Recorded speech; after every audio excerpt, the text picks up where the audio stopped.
Hi, it's Eric Erickson. Hey, thanks so much for being with me today. As you may or may not know, I just came out with a book. We're in March of 2024. The book is called Training That Transforms, an ADDIE framework for developing high impact learning. As you may or may not know, this is a modality in instructional design, probably the most common modality that is used in instructional design. And today, what you're going to hear is a recorded session, if you will. A group of other instructional designers are on the call, and I'm going through a very specific piece of the ADDIE modality. We're going to be talking about analysis, and more specifically, are you asking the right questions when you're creating your instructional design document?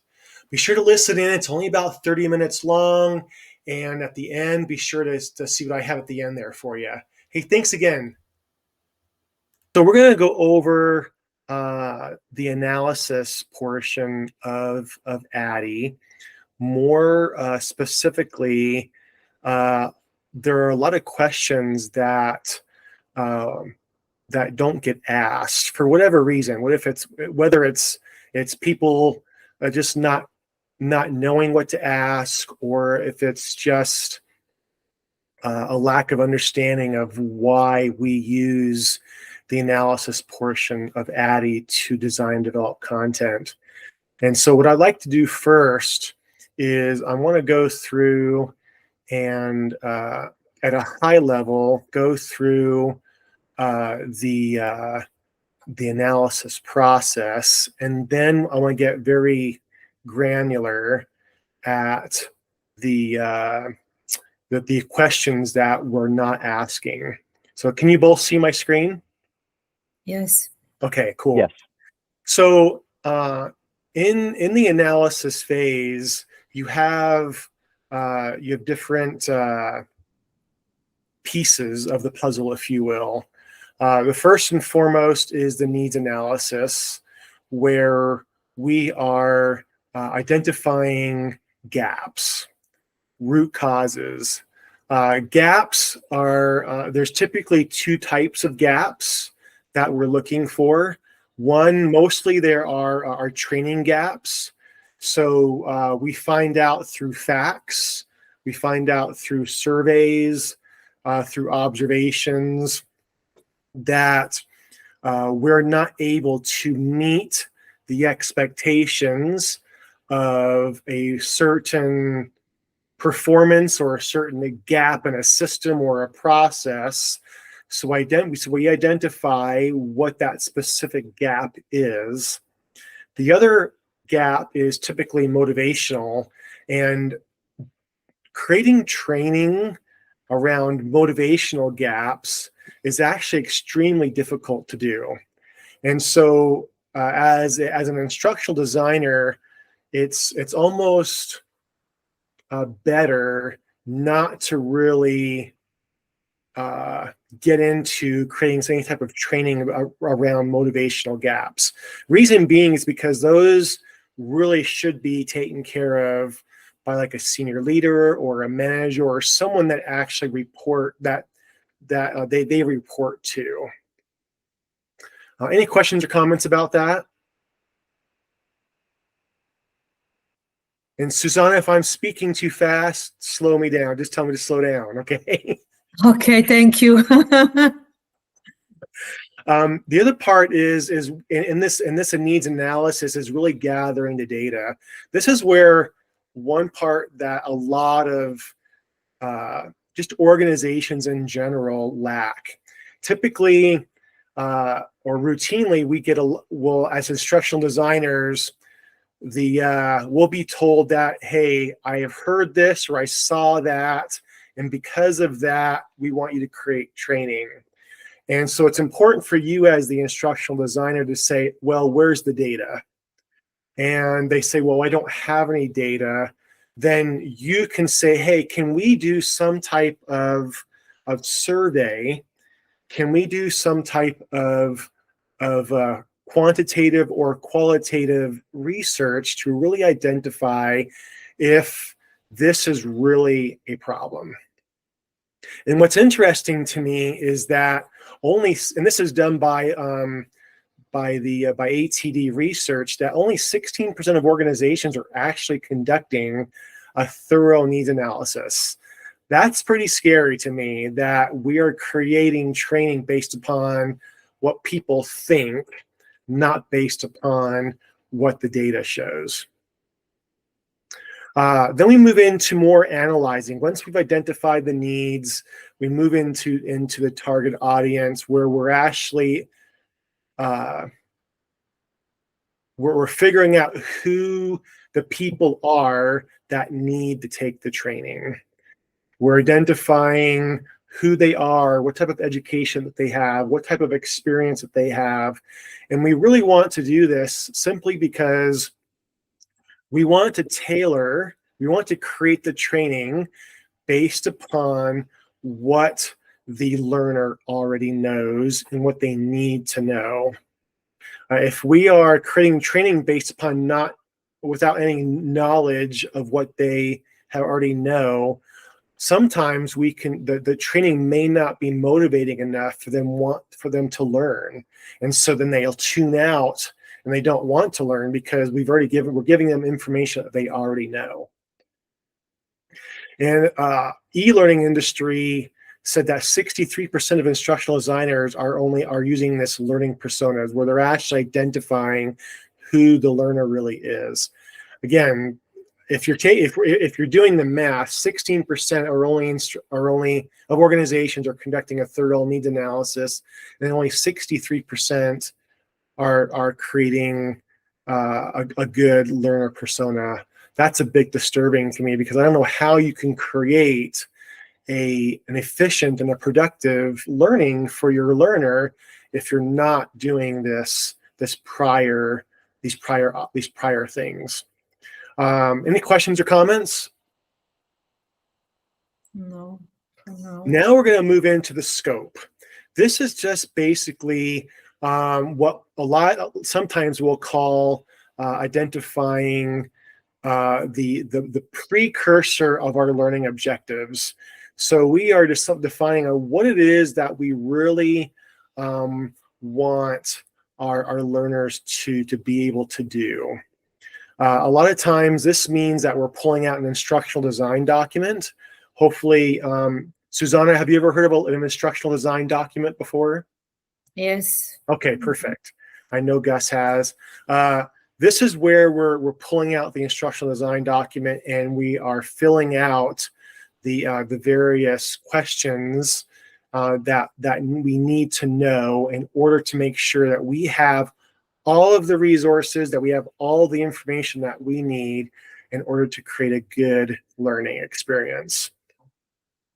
And this is where we're going to be talking about today, is the instructional design document. And I have a list of like 29 questions in my book that are important to ask. And I think I pulled out about 6 today that we're actually going to talk about today. So any questions before we jump in? No.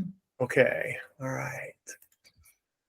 So I found that I have to like unshare and then reshare my screen every time, or else it gets a little crazy on me. Let's see here. There we go. All right. Hopefully you can see these questions. So these are the questions that I pulled out just based on research. I did some research through artificial intelligence to really identify what are the items that instructional designers are having most difficulty with. So, usually artificial intelligence goes into the social media and sees what people are asking and different things like that. So, I want to help answer those today. So the first thing that's really important to ask, and this is actually question number 1 in the document that you'll see in my book, is that what is the background of the need for training? Is this a motivational concern, or is this something that training is able to answer? Now, what's really interesting about this is I briefly spoke about this before as far as the motivational aspect, whereas if motivation is the reason for creating training, it's really important to dig a lot deeper. And if not, maybe even suggesting to the subject matter experts, to the stakeholder, to the process owner, whoever it is that's asking for this training, really to dig in deeper about the motivation. Typically, we have two concerns when we're trying to create training based upon a motivational gap. That's the extrinsic motivation and the intrinsic motivation. Extrinsic motivation just basically says that the person taking the person that is potentially needing the training, their motivation to do their job is based upon money, based upon things that can be. It's almost the proverbial. I don't know if you all heard of the carrots in front of the carrot in front of the rabbit. You know, the rabbit wants the carrot, so it keeps running after the carrot, and it keeps running until it's able to get the carrot. So that its motivation is only to get the carrot, whereas the intrinsic motivation is basically says that, well, I'm doing a job because I want to help people, I want to do good for the company, I want to be able to be a part of the community or the company that I'm in. So creating training for someone that's based on that, where there's a motivational gap, obviously can be a little bit easier, right, for someone that has intrinsic motivational reasons as opposed to the extrinsic motivational reasons. Any questions? We good? You guys understand that okay? It's an important thing to really understand, because if you have someone, like you have a salesperson, let's say you have a type A personality salesperson that, you know, their whole reason for being there is to make a commission check every month, and they're doing good already, but now we need to teach them something different. It's going to be much harder for them to understand that change and go through that change than the intrinsically motivated person who really wants to learn and to grow, and they want to do good. So that's why it's really important to make sure that we understand why we're doing the training. Any comments or questions? Okay. Nope, good to go. Okay, sweet. Okay, let's move into the second one. This is actually number 3 on my list. As far as what are the learning gaps or the performance issues does the training aim to resolve? A lot of times a senior leader, a manager will come to you saying, hey, we have a performance issue, or we have a gap that we need to resolve. And a lot of times it's that and this happens in corporate America all the time. We have this issue. We want you as the instructional designer to resolve it. And a lot of times you don't have all of the information that you need. And this is where it's important to really start asking a lot of questions to really understand, why is there a learning gap? Why are the numbers lower than normal? And sometimes it even means, that I mentioned before, it means maybe doing some surveys, even some simple Likert scale surveys, to really understand what the learner needs to learn in order to help resolve the gap or the performance issue that's at stake right now. I've seen actually. I've read many articles where an instructional designer works for a sales team, and the sales manager says, we have a gap here, we want you to create some training, and without any additional information, this instructional designer creates the training only to know that their training did not help at all and did nothing. And what's important to know as instructional designers is that we are partially responsible for helping to create a return on investment for that training. Training often does not get seen as a revenue source in a company, or even in any type of organization. So when we create training, it's important that we create training based upon how we're going to create some type of increase. Whether it means if you have students, if you have students and they're having a hard time understanding math, well, the school has metrics that they want the students to be able to meet or exceed. And if they can't meet or exceed those, then they need to identify what training needs to be done, maybe for the teachers, to help that student to increase or to get better. And it's no different in the corporate world, where it's the same thing. Corporations have metrics. They have key performance indicators that they need to abide by. And if someone falls below that, or a certain percentage of people fall below that, then they often go to training to resolve the issue. Any questions or comments so far? Cool. All right. Let's move on to the third one. So according to the audience or the scope, how many hours is the ideal length? I'm going to answer this portion first. A lot of times, instructional designers get told how long the training needs to be without even going through what the training consists of. And so it's a lot of times we, as instructional designers, we see that we try to fit all this information in a small amount of time.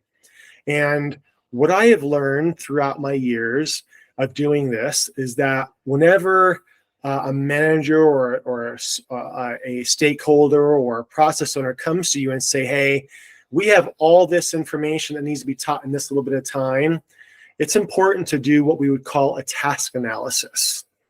A task analysis is nothing more than creating two columns. You have a column on the right side and a column on the left side. And the column on the left side basically in a very specific sentence tells you what the learner is doing today. And then on the right column, we're going to, in a very specific format, we are going to write down what do we want the learner to specifically do tomorrow. So Gus knows this. I like peanut butter and jelly sandwiches. So we're going to use an example of peanut butter and jelly sandwiches. So let's say we have a team of sandwich makers that make peanut butter and jelly sandwiches all day long. And we have just found out that we're selling more sandwiches with grape jelly than with strawberry jelly. And so we're going to put all of our efforts from using strawberry jelly to grape jelly. So on our task analysis, on the left side, we're saying today, the sandwich makers are using strawberry jelly. And then on the right side, we're saying, well, we want tomorrow, after we've taught the training, we want the sandwich makers to start using grape jelly. And so now we need to identify what are the resources, what are the tools, what are the things that we need to teach them in order to help them to go from using strawberry jelly to grape jelly. Sometimes it can be very simple, right? But when we have this built out, now we're going to the process owner or the manager or whatever, saying, okay, well, what is the depth? How much detail do we need to put into helping our sandwich makers to go from this one jelly to another? And then we're going to decide how long it's going to take to teach the learner to go from this one jelly to another jelly. And so now all of a sudden we may have 5 to 7 items, specific items, that we need to teach these sandwich makers to learn or to do, so they can switch to the different type of jelly. And at the end, we're now identifying how much time it's going to take to teach each one of these specific topics. And so at the end, we can add up that time, and we can go back to the stakeholder or the subject matter expert or the process owner and say, hey, you want us to teach 10 items in 60 minutes, whereas we've already identified it's going to take 90 minutes to actually train all of this information. So, so process owner or manager are you now willing to go from 60 minutes to 90 minutes in a training, so we can effectively teach our learners to these sandwich makers to do their job correctly? Any comments or questions? So this task analysis that I'm referring to, it actually falls into a project management model. A lot of people who use, if Scrum or Agile, if those terms make sense to you, or those terms, those are very often used in a project management environment. But it works very, very well when you're trying to identify how much time you need to be able to create all that, to be able to deliver this training to your learners. All right, are we good so far? Usually have more questions, so I'm going through it pretty quickly, so hopefully you guys are okay. And speak up, because I actually can't see you, so the Google Meet kind of freaks out if I try to look at you and look at the screen at the same time. So the fourth thing, which actually happens to be number 26 on the list, is how and when will learner comprehension and behavior adoption be evaluated? This is one piece that I am so shocked at how many people do not do after they've created training, is creating the evaluation of the training. How are you going to evaluate the training? When we're creating training, we are always validating the training. We're always doing things within the training to make sure that, one, we're actually meeting the scope of the training, and number two, that we're actually meeting the learning objectives of the training. Oftentimes, it's really simple. It's really easy when we're creating training that we decide, oh, wait, we forgot this aspect and we need to train this also. And so we end up going off on these other roads, these other tangents, and we steer away from what the actual learning objectives are, which then at the end makes it more difficult for us to evaluate the training, because we haven't paid attention to the learning objectives and the actual scope of the learning. And many times our subject matter experts, our process owner, our manager, our stakeholders tend to be the problem of creating these, going off on a tangent, because we don't have very good learning objectives to be able to evaluate. So it's very important that we are using both formative and also summative assessments, formative and summative evaluation techniques, to be able to evaluate our training and make sure that our training is actually doing what we said we wanted it to do at the beginning. Any questions? All right. No, I'm good. Okay, sweet. You still with me, Susanna? Yes. Can I ask some? Do you use summative and formative evaluation all time, or only after analysis phase? So so formative is, so when we're using formative, Formative. yeah, when we use formative, Mm-hmm. formative, it means that we're evaluating the training Mm-hmm. throughout the training. And Mm-hmm. so sometimes what we'll do is we'll create training and we may have like a chapter. So let's say we have 10 chapters in our total training. And in each chapter, we'll create some type of an activity or an assessment to ensure that Mm-hmm. training was understood. Mm-hmm. That would be Assessment more. or questionnaire? Assessment and questionnaire, or assessment or questionnaire? Yeah, so they kind of fall with they kind of fall in kind of the same, Okay. right? So Mm-hmm. when we're doing any type of an assessment, an Mm-hmm. assessment doesn't necessarily mean that we're giving them a quiz or a test. Test. It could Mm-hmm. mean that we're giving them an activity to Mm-hmm. do to make sure that they understand. Yes. Thank you.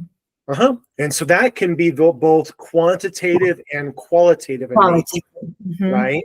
So Mm-hmm. our Yeah. qualitative is more like an activity, right? So Mm-hmm. I'm trying to teach them to build this peanut butter and jelly sandwich.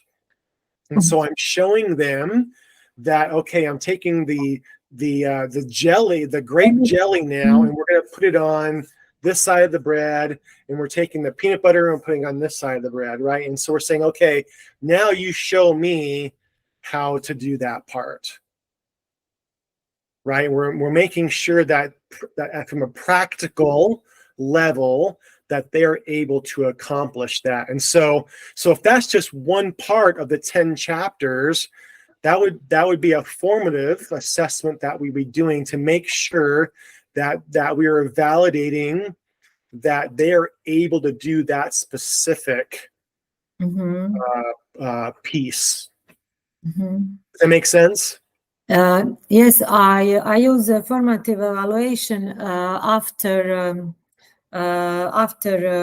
phase analysis, design, development, after Mhm. every phase in a model. Yeah, so that would be more of our what we would call our summative. So Mm-hmm. so our summative basically says that we want to make after we've gone through the whole course, we've given some type of an assessment, whether it be a quantitative or a qualitative assessment, and now we're validating the Mm-hmm. whole course as a whole to make sure that the whole course met the learning objectives and that it also had some type of increase. So Mm-hmm. now, so the learner is here today, and then tomorrow or next week or next month, the learner is here now. So we've seen some type of increase. And so because we've seen that increase, that means from a summative perspective that we have validated that the whole training is good. Yes. And so sometimes from a summative perspective, that means that we're not just evaluating at the end of the course, but we may be evaluating 30 days after, 60 days after, 90 days after to make Mm-hmm. sure what we've taught has gone into their long-term memory. Mm-hmm. Right? The processes and the systems that we've taught them are still being used. Because it's very important when if we create a training that only creates a short-term memory, then then in 30 days they're going to forget, right? Mm-hmm. So Yes. if we see that after 1 week we see an increase, but after 30 days we see a decrease, Yes. It's great. then we need to go back and see why. Does that make sense? No. Yes, thank you. Okay. That's good. It's a great question. This is something that instructional designers fail to do sometimes. And it's not because they forget to do it. A lot of times it's because there's so much pressure on them to perform, to get it done, and to deliver it so it can be out the door, that there's no time to do the proper evaluation. Just to give you an idea, so I worked with Gus for about 10 years, and in that company, we had about 300 projects that we did a year. 300. That's a lot. It's very lot. Yeah. So trying to make sure that proper evaluation is done is very difficult. So how you do your evaluation in the middle of your training sometimes has more weight than what you're able to do at the end, because you want to make sure, because in any organization that you're in, you still have to increase the learner's perspective, the learner's knowledge, right? It doesn't matter whether it's in a school or in a company, right? Skill. Right. We still need to increase their skill, which leads me to the fifth one, this is actually a good segue into the fifth one, and this is number 27 on my list. Is that who's going to handle the remediation? So we get to the end of the training, and the learners take the final assessment, and we find out that 20% of them have failed the assessment. And so it's important that you, as the instructional designer, has what we call a remediation plan for those people who failed the assessment, so we can get them to pass the assessment, right? Because just because they failed, it doesn't mean that we just put them off to the side and we keep on going. We still need to get them to understand and to use the new process or the system that we have in place. So it's very important that we have a plan to be able to help them to pass the assessment, so they now understand and they are able to do what the other 80% were able to do on the first time. Does that make sense? It's okay. Good. Yeah, this is a very important piece, because what ends up happening also, going back to the evaluation, is that when you find out that 20% of your people failed the assessment, you need to ask yourself, well, why?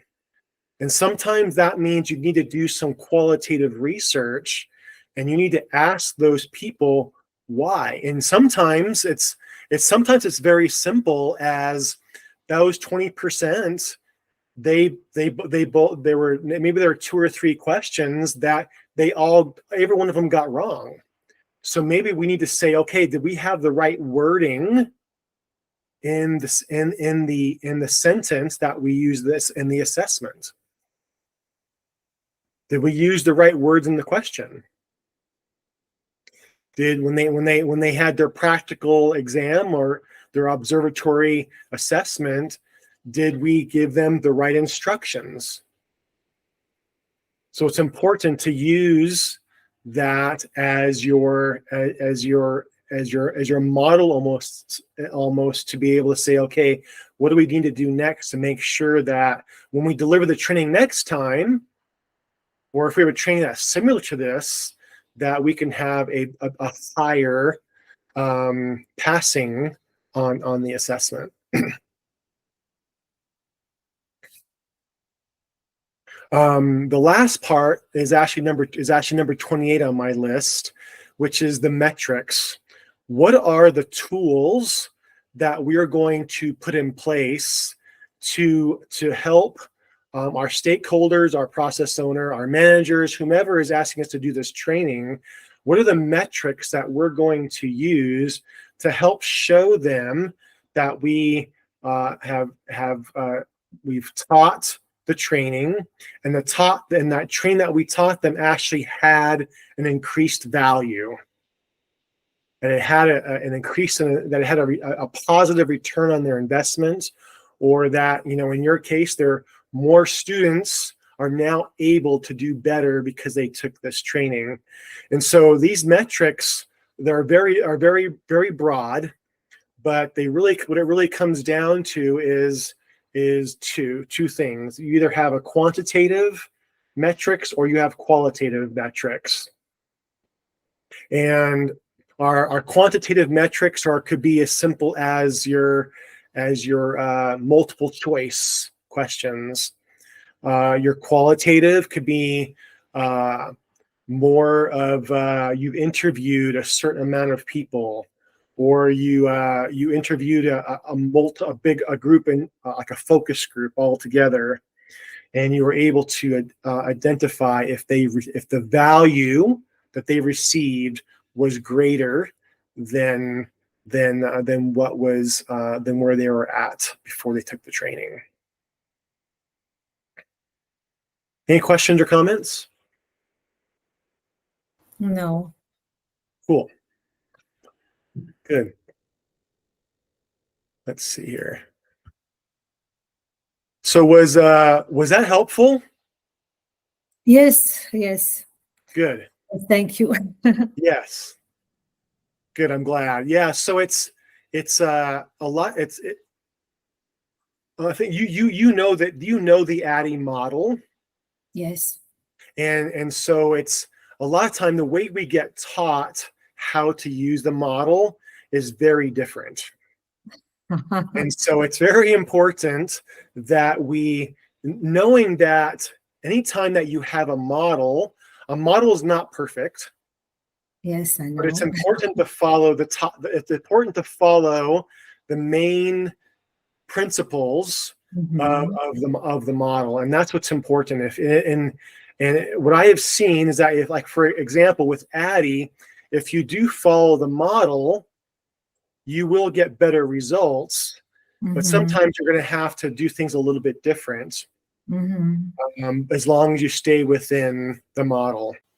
Hi, it's Eric. Hey, thanks so much for watching today. Hopefully you were able to gain some more knowledge and some additional insights about ADDIE to help you be a better instructional designer. If you look off to the right, you'll see two QR codes. The one at the top allows you to order a digital copy of the book. And then the one below it allows you to schedule some time with me if you need some additional coaching or consulting around anything instructional design. Hey, I look forward to talking to you in the future. You have a great day. Thanks so much.